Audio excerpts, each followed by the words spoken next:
दोस्तों, आपको बे ऑफ बंगाल के बारे में तो पता ही होगा, लेकिन क्या आपको ये भी पता है कि भारत में बे ऑफ बंगाल के किनारे एक ऐसी जगह भी है जो न केवल बहुत ही सुंदर है बल्कि अपने आप में इतनी अनूठी है जिसे यूनेस्को की वर्ल्ड हेरिटेज साइट में शामिल किया गया है।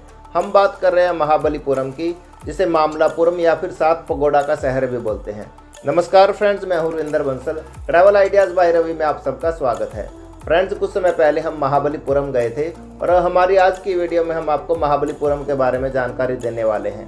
तो चलिए बिना देर के आपको महाबलीपुरम लेकर चलते हैं। चेन्नई से महाबलीपुरम की दूरी 60 किलोमीटर के करीब है और चेन्नई के कोयम्बेडु बस स्टैंड से महाबलीपुरम के लिए लगातार बसें चलती रहती हैं। इसके साथ साथ आप चेन्नई से कैब करके भी महाबलीपुरम जा सकते हैं। हमने भी 4,500 रुपये में कैब की है और यहाँ तक पहुँचने में हमें 1.5 घंटे के करीब लगा है। महाबलीपुरम पहुंचने के बाद सबसे पहले हम आपको शोर टेम्पल लेकर चलते हैं, जो कि ASI केंद्र है। यहां पर जितने भी मॉन्यूमेंट हैं सभी की विजिट करने के लिए टिकट लगती है, जो कि भारतीयों के लिए 40 रुपये और विदेशियों के लिए 600 रुपये पर हेड है।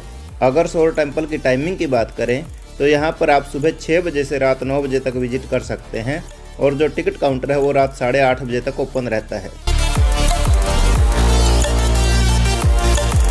यहाँ पर प्रेग्नेंट वुमेन, दिव्यांगजनों और सीनियर सिटीजन्स के लिए बैटरी कार सर्विस भी है, जो कि बिल्कुल फ्री ऑफ कॉस्ट है। शोर टेम्पल के इतिहास के बारे में बात करें तो यह मंदिर 8वीं शताब्दी में पल्लव शासक राज सिंह नरसिंह वर्मन द्वितीय के काल में बनाया गया था। यह मंदिर 14वीं शताब्दी से विदेशों में फेमस था। खासकर नाविकों के बीच ये 7 पगोड़ा का स्थान या फिर 7 मंदिरों के स्थान के नाम से फेमस था। तो देखिए दोस्तों, यह है बे ऑफ बंगाल किनारे बना हुआ शोर टेम्पल। आप देख सकते हैं कि ये कितना भव्य और अद्भुत है।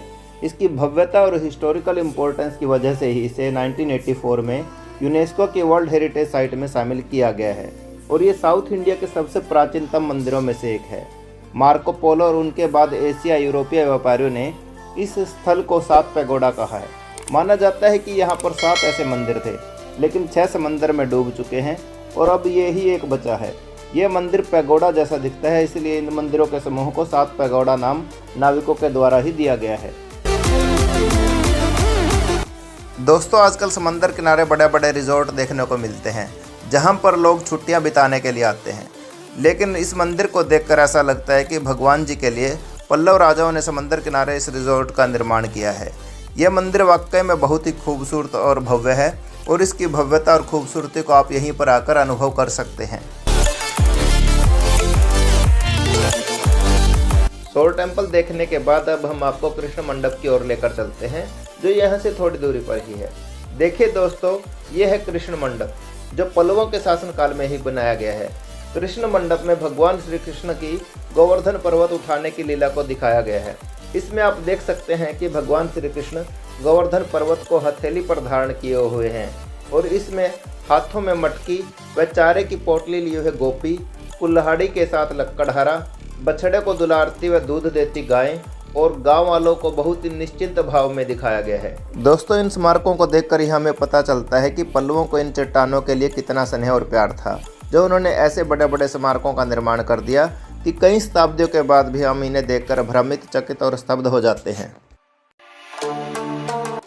कृष्ण मंडप के नॉर्थ साइड में अनफिनिश्ड केव टेम्पल है और ऐसा माना जाता है कि अगर इस मंदिर का पूरी तरह से निर्माण हो गया होता तो यह मंदिर पल्लव राजवंश द्वारा बनाए गए गुफा मंदिरों में सबसे विशाल होता।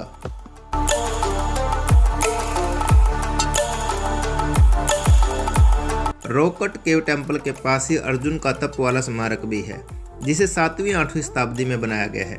अर्जुन का तप पल्लव मूर्तिकला का एक बेहतरीन एग्जाम्पल है। इसमें 2 बड़ी चट्टानों पर वन्य जीव का सजीव नैनाभिराम अंकन हुआ है।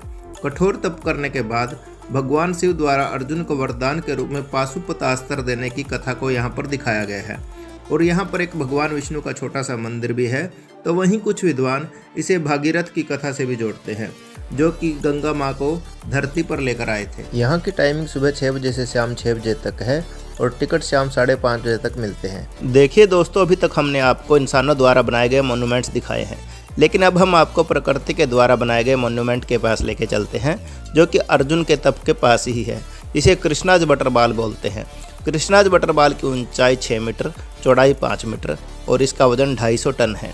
दूर से अगर इसे देखेंगे तो ऐसा लगेगा कि ये किसी भी टाइम गिर सकता है।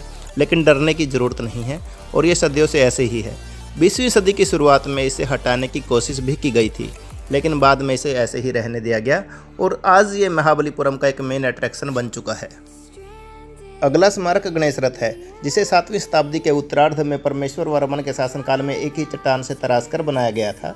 इसका आकार रथ जैसा होने के कारण और इसके अंदर गणेश जी की प्रतिमा होने के कारण ही इसे गणेश रथ बोलते हैं। अगला स्मारक रोककट वराह टेम्पल है, जिसे पल्लव नरेश नरसिंह वर्मन फर्स्ट के समय में बनाया गया था। ये मंदिर अपने जैसे बनाए गए मंदिरों में सबसे ज़्यादा कंप्लीट है और ये एक गुफा मंदिर है जिसे वराह मंडप का नाम दिया गया है। सामने 2 स्तंभों पर सिंगों को तराशा गया है और बीचों बीच गर्भगृह है। ये मंदिर भी बहुत ही खूबसूरत है।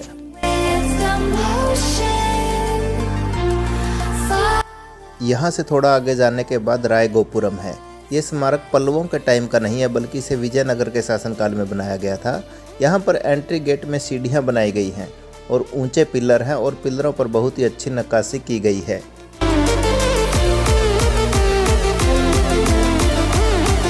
कृष्णाज बटरवाल के पीछे त्रिमूर्ति मंदिर है, जो कि ब्रह्मा, शिव और भगवान विष्णु के हैं।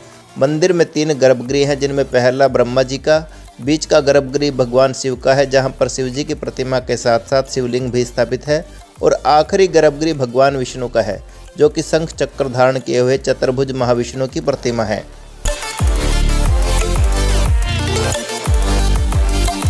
दोस्तों, इन सभी स्मारकों की विजिट करने के बाद अब हम आपको थोड़ी दूरी पर दूसरे स्मारकों की तरफ लेकर चलते हैं, जिन्हें 5 रथ बोलते हैं।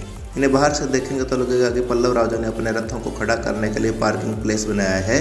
ये सभी स्मारक कठोर चट्टान से तराशे गए हैं और ये रथों के आकार के हैं, इसलिए ही इन्हें रथ बोला जाता है।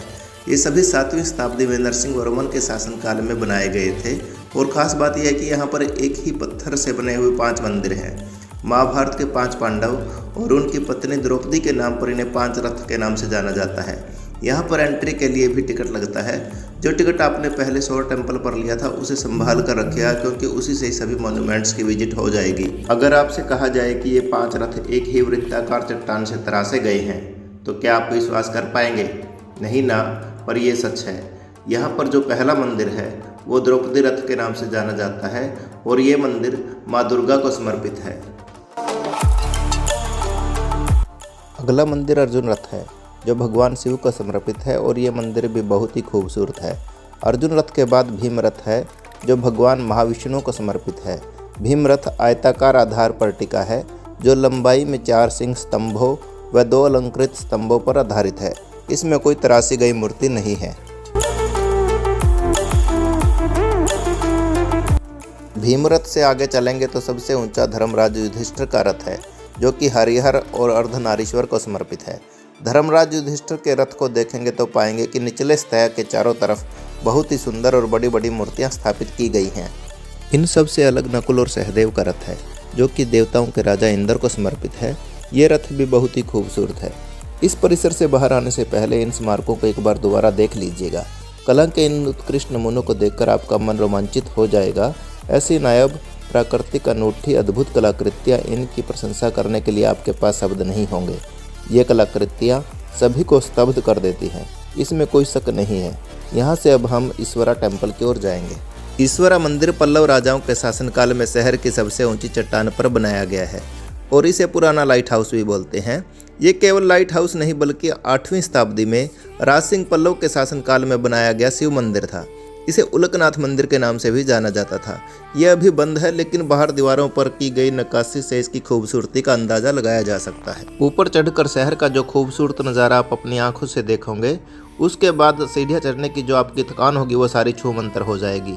इसके पास ही नया बनाया गया लाइट हाउस भी है, लेकिन वो अभी बंद है, इसलिए उसके ऊपर जाकर हम आपको नहीं दिखा सकते। उसे आप हमारे साथ यहीं से देखिएगा। महाबलीपुरम के इन सभी स्मारकों को विजिट करने के बाद ये बात तो कह सकते हैं कि ये सभी स्मारक पल्लव राजवंश की न केवल भारत को ही बल्कि पूरे वर्ल्ड को एक अद्भुत देन है। और इसमें सबसे बड़ा योगदान मामल नरसिंह वर्मन जी का है, जिनके नाम से ही इस जगह का नाम मामलपुरम पड़ा है। महाबलीपुरम विजिट करने के सही समय की बात की जाए तो सितंबर से मार्च तक यहाँ आने का सबसे बेस्ट टाइम है, क्योंकि इस दौरान मौसम खुशगवार रहता है और आप अच्छे से एंजॉय कर सकते हैं। अगर नाइट स्टे की बात की जाए तो यहाँ पर आसपास बहुत सारे होटल और रिजॉर्ट बने हुए हैं, जहाँ पर हर तरह के रूम उपलब्ध हैं और आप अपने बजट के हिसाब से रूम ले सकते हैं। इसके अलावा यहाँ की मार्केट भी आप विजिट कर सकते हैं, जहाँ पर आपको बहुत सारी मूर्तियों की शॉप्स मिलेंगी, जहाँ से आप यादगार के तौर पर कुछ मूर्तियाँ ले जा सकते हैं। महाबलीपुरम की हमारी आज की वीडियो यहीं तक की है। अगर आप चेन्नई की तरफ विजिट के लिए आ रहे हैं तो महाबलीपुरम भी जरूर रहिएगा, क्योंकि यहाँ के स्मारकों को देखकर आपको बहुत ही अच्छा लगेगा। अगर आपका या आपके किसी दोस्त, रिश्तेदार या पड़ोसी का महाबलीपुरम की विजिट करने का कोई प्लान है तो उनके साथ इसे ज़रूर शेयर कीजिएगा। वीडियो अच्छी लगी हो तो लाइक भी ज़रूर कीजिएगा, और अगर हमारी कोई कमी रह गई हो तो कमेंट करके उसे भी ज़रूर बताइएगा। अब आपसे हमारी मुलाकात नेक्स्ट वीडियो में होगी, तब तक के लिए धन्यवाद। Thank you.